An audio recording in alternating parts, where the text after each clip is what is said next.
Morning. Good Good morning. morning. Yeah, so great to see you. How are you? Yes, yes, yes. Good, right. Right, time for us to recite the Sutra of Medicine Buddha together. And I will show the screen firstly. Let's do it following Sutra of the Medicine. Let's do it following the video.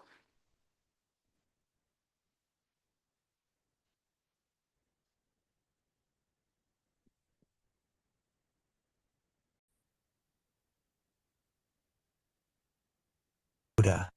Translated from Sanskrit. Sutra of the Medicine Buddha. Translated from Sanskrit into Chinese by the Tang Dynasty Tripitaka Master Xuanzang. Translated into English by Min Tan and P.D. Lee, 2001. Edited in blue by Daisy Spirit and Enid Spirit. According to the instructions of the kind mentor Benny Spirit. Of Buddha's Practice incorporated in June 2024. Thus have I heard, once Buddha Sakyamuni, the world-honored one, was traveling throughout the various lands to teach and convert the people. When he arrives in Vaisali, he rested under the tree of music, accompanied by 8,000 great bhiksus. An immeasurably great assembly, including 36,000 great bodhisattvas as well as kings, great ministers, Brahmins, laymen, and women, the 8 types of divinities and other human and non-human beings, gathered respectfully around the Buddha as he preached the Dharma. At that time, the Bodhisattva Manjusri, Prince of the Dharma, receiving the awesome spiritual power of the Buddha, rose from his seat, adjusted his robe to bare his shoulder and knelt on his right knee. He bowed deeply, and with palms joined, respectfully addressed the Buddha. World-honored one, may I please request you to explain the various names and titles, the great, past vows and the superlative virtues of the Buddhas, so that those who are listening to you will be freed of karmic obstructions, while in the future, sentient beings in the Dharma semblance age will also derive great benefit and joy. The Buddha praised the Bodhisattva Manjusri, saying, "Excellent, excellent Manjusri, out of great compassion, you have urged me to explain the names and titles, merits and virtues and past vows of the Buddhas, in order to liberate those who are bound by karmic obstructions and bring benefits, peace and joy to all sentient beings in the Dharma semblance age. Now, listen attentively and reflect very carefully upon what I am about to say." The Bodhisattva Manjusri replied, "So be it, world-honored one. We will joyfully listen to whatever you wish to teach."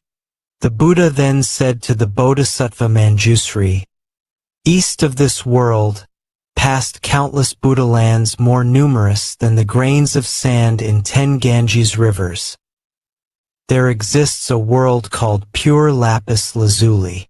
The Buddha of that world is called the Medicine Buddha Lapis Lazuli Radiance Tathagata, Arhat, the perfectly enlightened, perfect in mind and deed, well gone, knower of the world, unsurpassed being, tamer, teacher of gods and men, Buddha, world-honored one." Manjusri, when the world-honored Medicine Buddha was treading the Bodhisattva path, he solemnly made 12 great vows to grant sentient beings whatever they desired. First great vow: I vow that in a future life, when I have attained supreme, perfect enlightenment, brilliant rays will shine forth from my body, illuminating infinite, countless, boundless realms. This body will be adorned with the 32 marks of greatness and 80 auspicious characteristics. Furthermore, I will enable all sentient beings to become just like me. Second great vow. I vow that in a future life, when I have attained supreme enlightenment, my body, inside and out, will radiate far and wide the clarity and flawless purity of lapis lazuli. This body will be adorned with superlative virtues and dwell peacefully in the midst of a web of light more magnificent than the sun or moon. The light will awaken the minds of all beings dwelling in darkness, enabling them to engage in their pursuits according to their wishes. Third great vow. I vow that in a future life, when I have attained supreme enlightenment, I will, with infinite wisdom and skillful means, provide all sentient beings with an inexhaustible quantity of goods to meet their material needs. They will never want for anything. Fourth great vow. I vow that in a future life, when I have attained supreme enlightenment, I will set all who follow heretical ways upon the path to enlightenment. Likewise, I will set those who follow the Sravaka and Pratika Buddha ways onto the Mahayana path. Fifth great vow. I vow that in a future life, when I have attained supreme enlightenment, I will help all the countless sentient beings who cultivate the path of morality in accordance with my Dharma to observe the rules of conduct, precepts, to perfection, in conformity with the three root precepts.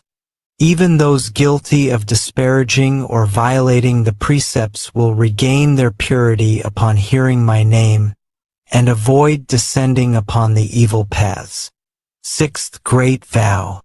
I vow that in a future life, when I have attained supreme enlightenment, sentient beings with imperfect bodies, whose senses are deficient, who are ugly, stupid, blind, deaf, mute, crippled, hunchbacked, leprous, insane, or suffering from various other illnesses will, upon hearing my name, acquire well-formed bodies, endowed with intelligence, with all senses intact. They will be free of illness and suffering. Seventh great vow. I vow that in a future life, when I have attained supreme enlightenment, sentient beings afflicted with various illnesses, with no one to help them, nowhere to turn, no physicians, no medicine, no family, no home, who are destitute and miserable will, as soon as my name passes through their ears, be relieved of all their illnesses. With mind and body peaceful and contented, they will enjoy home, family, and property in abundance, and eventually realize unsurpassed supreme enlightenment. Eighth great vow. I vow that in a future life, when I have attained supreme enlightenment, those women who are extremely disgusted with the 100 afflictions that befall women and wish to abandon their female form, will, upon hearing my name, all be reborn as men. They will be endowed with characteristics of Buddhas and eventually realize unsurpassed supreme enlightenment. Ninth great vow. I vow that in a future life, when I have attained supreme enlightenment, I will help all sentient beings escape from the demon's net and free themselves from the bonds of heretical paths. Should they be caught in the thicket of wrong views, I will lead them to correct views, gradually inducing them to cultivate the practices of bodhisattvas and swiftly realize supreme, perfect enlightenment. Tenth great vow. I vow that in a future life, when I have attained supreme enlightenment, those sentient beings who are shackled, beaten, imprisoned, condemned to death or otherwise subjected to countless miseries and humiliations by royal decree, and who are suffering in body and mind from this oppression, need only hear my name to be freed from all these afflictions, thanks to the awesome power of my merits and virtues. 11th great vow. I vow that in a future life, when I have attained supreme enlightenment, if sentient beings who are tormented by hunger and thirst, to the point of creating evil karma in their attempts to survive, should succeed in hearing my name, recite it single-mindedly and hold fast to it, I will first satisfy them with the most exquisite food and drink. Ultimately, it is through the flavor of the Dharma that I will establish them in the realm of peace and happiness. 12th Great Vow. I vow that in a future life, when I have attained supreme enlightenment, if sentient beings who are utterly destitute, lacking clothes to protect them from mosquitoes and flies, heat and cold, and are suffering day and night, should hear my name, recite it single-mindedly and hold fast to it, their wishes will be fulfilled. They will immediately receive all manner of exquisite clothing, precious adornments, flower garlands and incense powder, and will enjoy music and entertainment to their heart's content. Manjusri, these are the 12 sublime vows made by the world-honored medicine Buddha Lapis Lazuli Radiance Tathagata, Arhat, the perfectly enlightened, when he was cultivating the Bodhisattva path. Manjusri, as to these great vows made by the medicine Buddha while he was following the Bodhisattva path, as well as the merits, virtues, and adornments of his Buddha land, I cannot possibly describe them all, not even if I were to speak for an aeon or more. However, this Buddha land is utterly pure. You will find no women, no evil paths, nor even cries of suffering there. In this land, the ground is made of lapis lazuli, the boundaries are demarcated with golden cords, the towns, towers, palaces, pavilions, as well as the balconies, windows, and draperies are all made of the 7 treasures. The merits, virtues, and adornments of this realm are identical to those of Amitabha Buddha's Pure Land in the West. In this land dwell 2 great bodhisattvas, universal solar radiance and universal lunar radiance. Among the countless bodhisattvas, they are the leaders. Each in turn will succeed the medicine Buddha and succeed to his true Dharma treasury. For these reasons, Manjusri, all devout men and women should vow to be born in this land. Buddha Sakyamuni then told the Bodhisattva Manjusri, there are sentient beings who cannot tell right from wrong. They are greedy and mean, do not practice charity, and do not understand the rewards of generosity. They are ignorant and unintelligent. Lacking the foundations of faith, they amass riches which they assiduously hoard. Whenever they come across anyone seeking charity, they become annoyed. If forced to give, they feel as much pain and regret as if they were parting with their own flesh. Moreover, there are also countless sentient beings who are miserly and avaricious. They spend time amassing wealth, while not daring to spend it even on themselves, let alone on parents, spouse, children, servants, or beggars. Upon their death, these stingy persons will descend onto the paths of hungry ghosts or animality. However, even though they may suffer such a fate, if in a previous existence in the human realm they happen to hear the name of the medicine Buddha, and now recall and recite his name even briefly, they will immediately vanish from the evil paths to be born once more among humans. However, they will remember their stay on the evil paths and, dreading their past suffering, will cease to wallow in worldly pleasures. They will gladly practice charity themselves, praise others who do so, and will no longer be stingy. Eventually, they will even be able to donate their head, eyes, limbs, blood, flesh, or other parts of their bodies to those who need them, not to mention mere material possessions. Moreover, Manjusri, there are sentient beings who have accepted the teachings of the Tathagata but have violated the precepts, moral rules, or they have not violated the precepts but have broken the regulations. Or else, while they have violated neither the precepts nor the regulations, they have disparaged right views. Or they have not disparaged right views but have abandoned extensive study of the Dharma and thus cannot explain the profound meaning of the sutras preached by the Buddha. Or else, although they may be learned, they have grown conceited.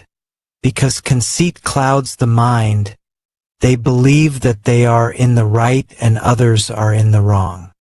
Therefore, they deprecate the correct Dharma and ally themselves with demons. Such deluded persons not only follow wrong views themselves, they also lead countless other sentient beings into the same great pitfall.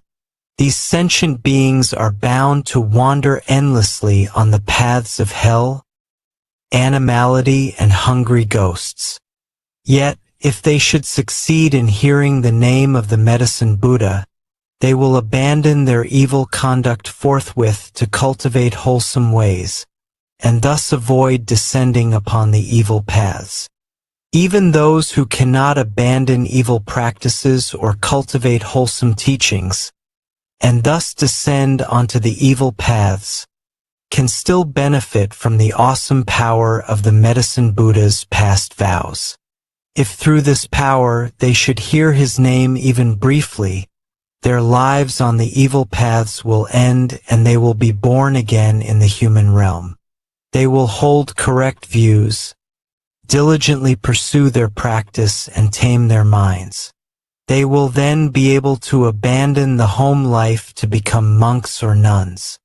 They will uphold and study the Dharma of the Tathagatas rather than disparaging and violating it. With correct views and extensive study, they will fathom the extremely profound meaning of the teachings, abandon all conceit and cease to disparage the correct Dharma. They will no longer have demons as companions, but will gradually cultivate the practices of bodhisattvas and swiftly perfect them. Moreover, Manjusri, there are sentient beings who are avaricious, envious, jealous, and accustomed to praising themselves and disparaging others. They are bound to sink onto the three evil paths, suffering intense misery for countless thousands of years. When this intense suffering comes to an end, they will be born in the human world as oxen, horses, donkeys, or camels. Often beaten and mistreated, they will suffer hunger and thirst and constantly travel along the road carrying heavy loads. If they succeed in returning as human beings, they will be among the poor and lowly, always serving others, constantly receiving orders, never being free. However, if any of them, in a former incarnation as a human being, have heard the name of the world-honored medicine Buddha and, as a result of this good cause, now remember and single-mindedly take refuge in him, they will, thanks to this Buddha's spiritual powers, escape all suffering. Their senses will be sharp and they will be wise and learned, constantly seeking the supreme teachings and meeting with Buddhas or bodhisattvas. They will break forever through Mara's net, smash the shell of delusion, dry up the river of afflictions, and thus escape all the worry and suffering of birth, old age, disease, and death. Moreover, Manjusri, there are sentient beings who love to quarrel, create schisms, and engage in legal disputes. They constantly make themselves and others suffer, creating and increasing all kinds of evil karma with body, speech, and mind. They plot against one another without mercy, while invoking the spirits of mountains, forests, trees, and tombs. They kill sentient beings and use their flesh and blood to propitiate the Yaksa and Rakshasa demons. They may take advantage of various evil or deviant methods to harm others. However, if the victims succeed in hearing the name of the medicine Buddha, none of these evil practices can harm them. Moreover, everyone concerned will develop compassionate minds, endeavoring to benefit and bring peace and joy to others. They will abandon their harmful thoughts and their angry, spiteful minds, and all parties will be happy and satisfied with what they have. They will cease to encroach upon others, but will instead seek to benefit one another. Moreover, Manjusri within the fourfold assembly of bhiksus, bhiksunis, upasakas, and upasakas, as well as among other men and women of pure faith, there are those who are able to adhere to the 8 precepts for a full year or for 3 months a year, dedicating these good roots toward rebirth in the western pure land of Amitabha, the Buddha of infinite life, so as to listen to the correct Dharma. If their rebirth in the pure land is still uncertain, but they hear the name of the world-honored medicine Buddha, then, at the time of death, 8 great bodhisattvas, namely Manjusri, Avalokitesvara, Mahastamaprapta, Akshayamati, Ratnakandana, Vaishajyaraja, Vaishajyasamudgata, and Maitreya will traverse space and descend to show them the way. They will thereupon be reborn spontaneously in jeweled flowers of many hues. Moreover, there are those who are born in the celestial realms, thanks to hearing the name of the medicine Buddha. Despite their birth in the celestial realms, their good roots are still not exhausted, and thus they will not be born again on the evil paths. When their lifespan in the celestial realms comes to an end, they may return to the human world as wheel-turning kings, ruling over the 4 continents around Mount Sumeru. With awesome virtues and ease, they will set countless hundreds of thousands of sentient beings onto the path of the 10 virtues. Or else, such persons may be born as Kshatriyas, the military ruling class, or Brahmins or laymen of great families, with abundant wealth and overflowing granaries and storehouses. They will be endowed with noble features, numerous family members and retainers, as well as intelligence, wisdom, bravery, vigor, and the imposing demeanor of a great hero. Likewise, if there is any woman who hears and single-mindedly holds fast to the name of the medicine Buddha, she will never again be born in female form.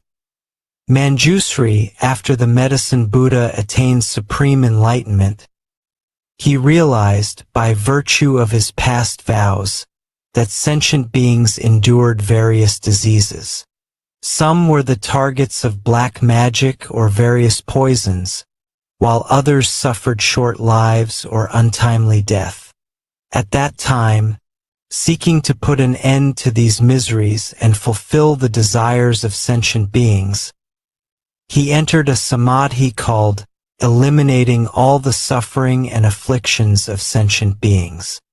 Once he entered that samadhi, a brilliant light shone forth from his ana as he uttered a great dharni. Namo Bhagavate Vaishajaya Guru Vedurya Prabharjaya Tathagataya.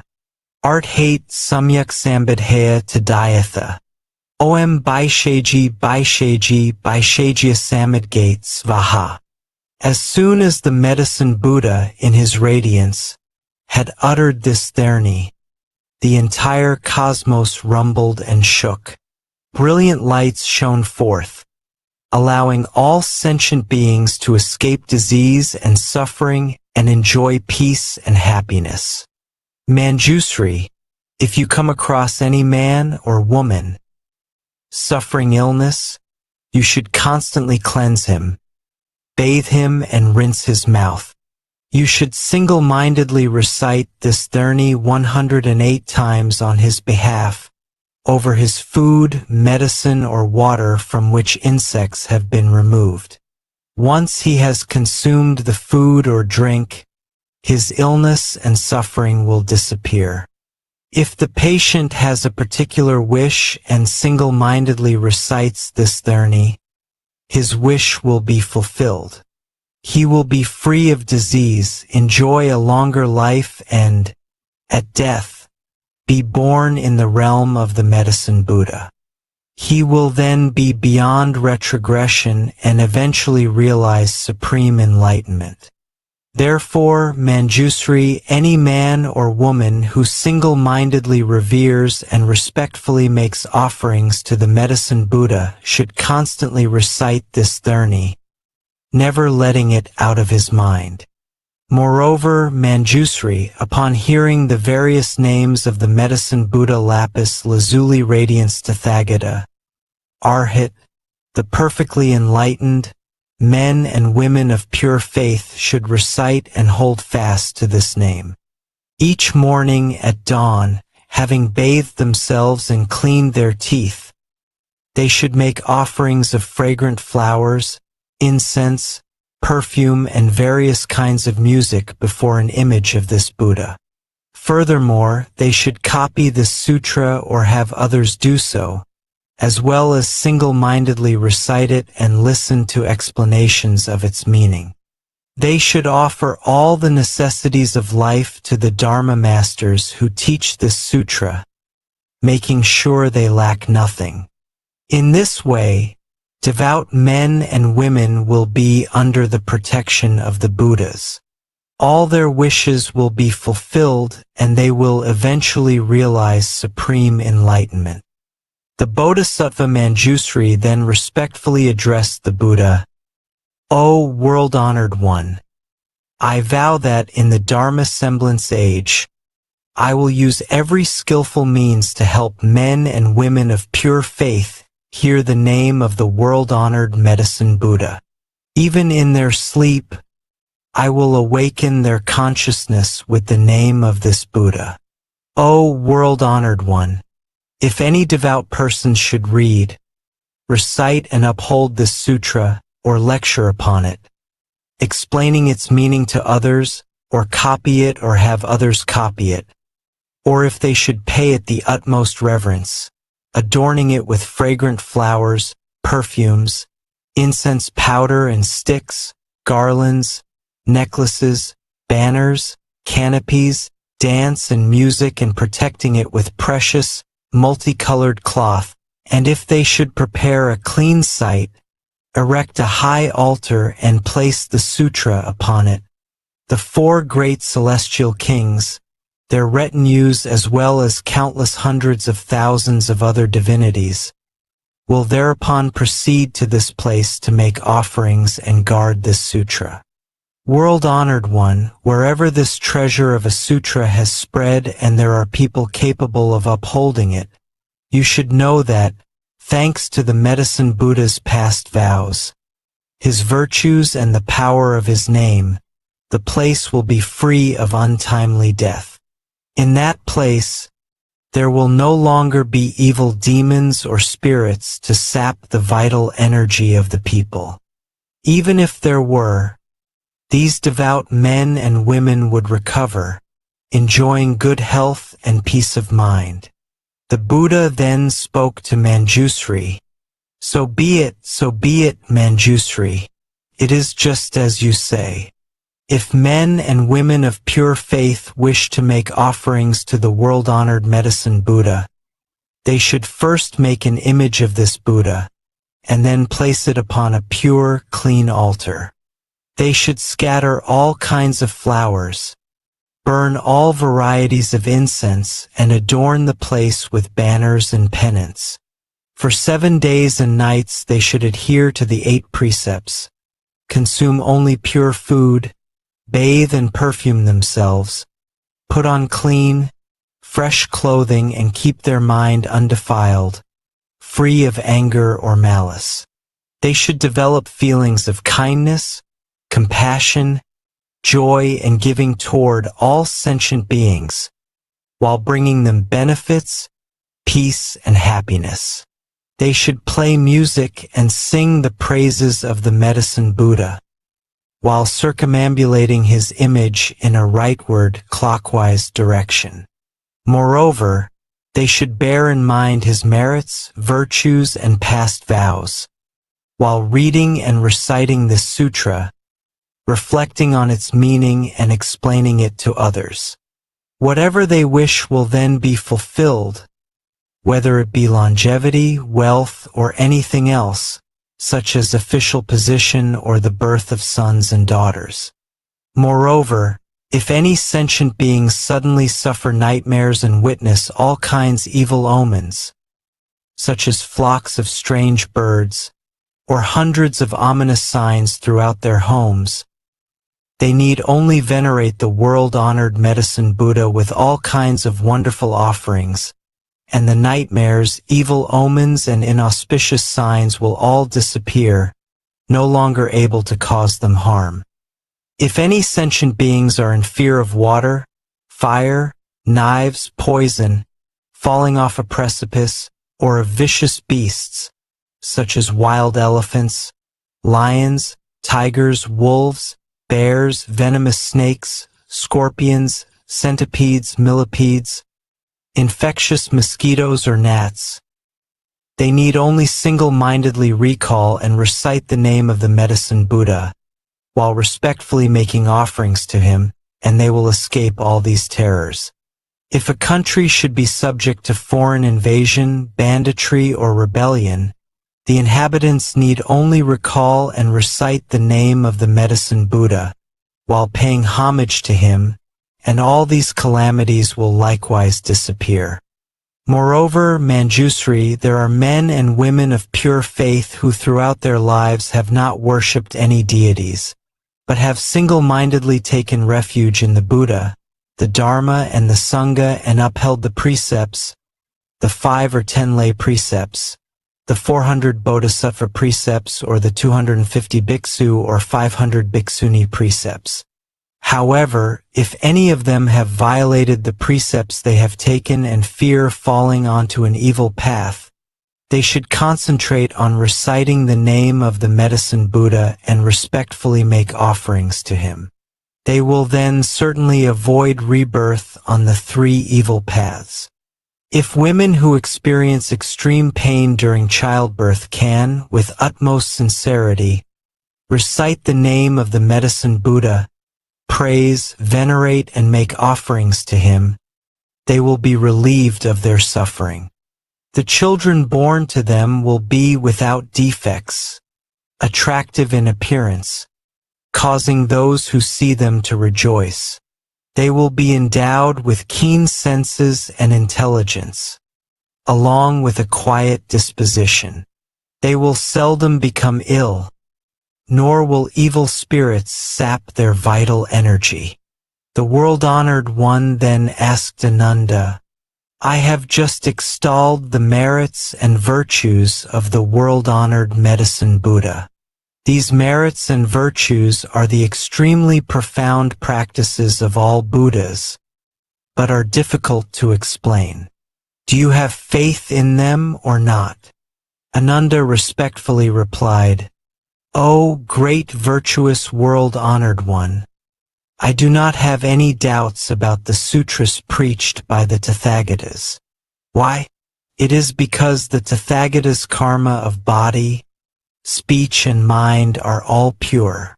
O world-honored one, the sun and the moon may fall, Mount Sumeru, the majestic king of mountains, may tremble, but the words of the Buddhas can never change. O world-honored one, some sentient beings, whose roots of faith are deficient, may hear of the sublime practices of the Buddhas and think, how can we obtain these merits, virtues, and great advantages just by reciting the name of the Medicine Buddha alone? Because of this lack of faith, they even develop disparaging thoughts, thus forfeiting great benefits and remaining in the long, dark night of ignorance. they descend onto the evil paths, revolving along them without end.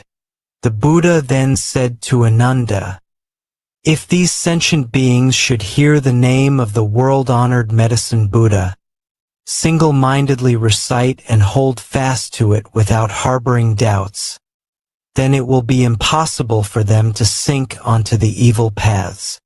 O Ananda, these extremely profound practices of the Buddhas are difficult to believe in, difficult to understand. Yet you are now able to accept them. You should realize that this is all due to the awesome power of the Tathagatas. O Ananda, even the Sravakas, Prataka Buddhas, and Bodhisattvas who have not reached the 10 grounds, stages, cannot understand and believe in this truth. Only the Bodhisattvas who are one lifetime away from Buddhahood can. O Ananda, a human rebirth is difficult to achieve. However, to believe in, respect, and honor the Triple Jewel is even more difficult. To hear the name of the world-honored medicine Buddha is more difficult still. O Ananda, the medicine Buddha has cultivated countless bodhisattva practices, employed countless skillful means, and made countless far-reaching vows. If I were to take an aeon or more to recount them, the aeon would come to an end before I could exhaustively describe all these wonderful practices, vows, and skillful means. At that time, a great bodhisattva in the assembly, named Salvation, arose from his seat, adjusted his robe to bare his right shoulder, knelt on his right knee, bowed, and, with palms joined, respectfully addressed the Buddha. O great virtuous world-honored one, in the Dharma semblance age, there will be sentient beings who suffer numerous calamities, and are always sick and emaciated, unable to eat or drink, their throats dry and lips parched, their eyes seeing darkness everywhere. As the signs of death appear, they are surrounded by parents, family, friends, and the ones who master the wonderful Dharma weeping and lamenting. As such a patient lies in bed, he sees the messengers of Yama arrive to lead his consciousness before this king of justice. Now, all sentient beings have inborn spirits who record everything they do, both their transgressions and their merits.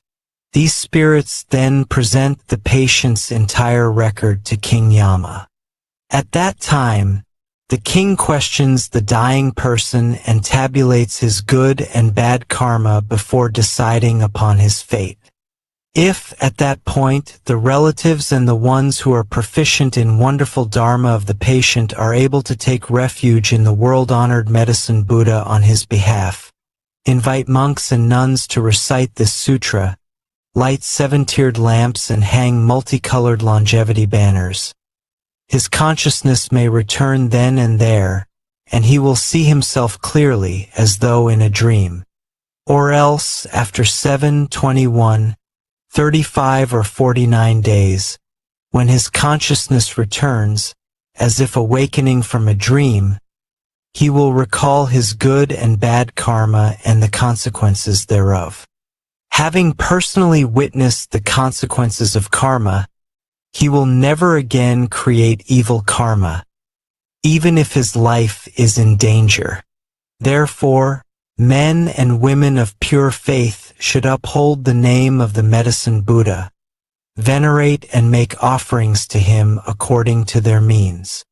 Ananda then asked the Bodhisattva Salvation, "Good man, how should we venerate and make offerings to the world-honored medicine Buddha, and how should we make the longevity penance and lamps?" The Bodhisattva Salvation replied, "Virtuous one, in order to help the patient recover, you should adhere to the 8 precepts for 7 days and 7 nights, make offerings of food, drink, and other necessities to a group of monks and nuns in accordance with your means, Pay homage and respectfully make offerings to the world-honored medicine Buddha 6 times a day and recite this sutra 49 times. You should light 49 lamps, make 7 images of the medicine Buddha and place 7 lamps, each as large as a cartwheel, before each image, letting them burn continuously for 49 days and nights. You should also make multicolored banners, 49 hand lengths long. Furthermore, you should release 49 species of animals, thus sparing their lives. The patient may then escape danger and will not be under the sway of evil demons, nor subject to untimely death. Moreover, Ananda, when the anointed Kshatriya kings find themselves beset by calamities, such as epidemics, foreign invasion, internal insurrection, an adverse alignment of the stars, an eclipse of the sun or the moon, unseasonable storms, or a failure of the monsoons, they should develop compassionate feelings toward all sentient beings. They should also pardon prisoners and make offerings to the world-honored medicine Buddha in accordance with the rites described earlier. Thanks to these good roots and the power of the medicine Buddha's past vows, peace and stability will immediately return to the affected countries. The rains and winds will be favorable. Crops will be ripe on time and everyone will be healthy and happy. The country will be free of evil yakshas out to harm the populace. All the evil omens will immediately disappear, and these anointed Kshatriya kings will enjoy greater longevity and vitality, finer appearance as well as greater health and freedom than ever before. O Ananda, the queens, consorts, princesses, royal heirs, great ministers, court ladies, officials or commoners who suffer disease and other misfortunes should also make offerings to the medicine Buddha. They should make multicolored longevity banners, light lamps, ensuring that they burn continuously, liberate all kinds of animals, scatter flowers of various colors, and burn various kinds of incense renowned for their fragrance. They will then recover from disease and escape misfortune. Ananda then asked the Bodhisattva salvation, "Good man, how can an expiring lifespan be lengthened?" The Bodhisattva salvation replied, "Virtuous one, did you not hear the Tathagata explain the 9 forms of untimely death? I would urge everyone to make longevity banners and lamps and cultivate merits and virtues. Thanks to such cultivation, they will escape suffering and misfortune throughout their lives." Ananda further asked, "What are the 9 forms of untimely death?" The Bodhisattva salvation replied, "Some sentient beings contract a minor illness which goes untreated for lack of a physician or medicine. Or else, even though there is a physician, he prescribes the wrong medicine, causing premature death. Or, the patients, believing the false pronouncements of earthly demons, heretics, or practitioners of black magic, may panic, unable to calm their minds. They may then engage in divination or perform animal sacrifices in order to propitiate the spirits, praying for blessings and longevity, all in vain. Through ignorance, confusion, and reliance on wrong, inverted views, they meet with untimely death and sink into the hells, with no end in sight. This is the first form of untimely death. The second form is execution by royal decree. The third is losing one's vitality to the demons through hunting, gambling, debauchery, drunkenness, or extreme dissipation. The fourth is death by fire. The fifth is death by drowning. The 6th is being devoured by wild animals. The 7th is falling off a mountain or a cliff. The 8th is death by poison, incantations, evil mantras, or demons raised from the dead. The 9th is from hunger or thirst, for lack of food and water. These are the 9 forms of untimely death mentioned by the Tathagatas. There are also countless other forms which are too numerous to describe. Moreover, Ananda, King Yama is responsible for keeping the karmic register of everyone in the world. If sentient beings have been unfilial, committed the 5 cardinal sins, disparaged the triple jewel, broken the laws of the land, or violated the major precepts, King Yama will mete out punishment according to the infraction. Therefore, I urge sentient beings to light lamps, make banners, liberate animals, and cultivate merits in order to avoid suffering and misfortune. At that time, there were 12 powerful Yaksa generals in the great assembly named Kambira, Vajra, Mahira, Andira, Anila, Sundila, Indra, Padra, Makura, Sindura, Katura, and Vikarala. Each was accompanied by a retinue of 7,000 yaksas. They all raised their voices in unison and said respectfully to the Buddha, "O world-honored one, today, thanks to the Buddha's awesome power, we have succeeded in hearing the name of the medicine Buddha and no longer fear descending onto the evil paths. Together, with one mind, we take refuge in the Buddha, the Dharma, and the Sangha for the rest of our lives and pledge to support all sentient beings, bringing them genuine benefits and joy. Wherever this sutra circulates or wherever there are sentient beings who hold fast to the name of the medicine Buddha and respectfully make offerings to him, whether in villages, towns, kingdoms, or in the wilderness, we will all protect them. We will release them from all suffering and calamities and see to it that all their wishes are fulfilled. Sentient beings afflicted by disease or calamity and wishing to escape should also read or recite this sutra. They should knot our names with multicolored strands, untying them when their wishes are fulfilled." Thereupon, Buddha Sakyamuni praised the great Yaksa generals with these words, good indeed, great Yaksa generals. Those of you who wish to repay the benevolence and the virtues of the world-honored medicine Buddha should always benefit and bring joy to all sentient beings in this way." Ananda then asked the Buddha, "World-honored one, what should we call this teaching, and how should we adhere to it and put it into practice?"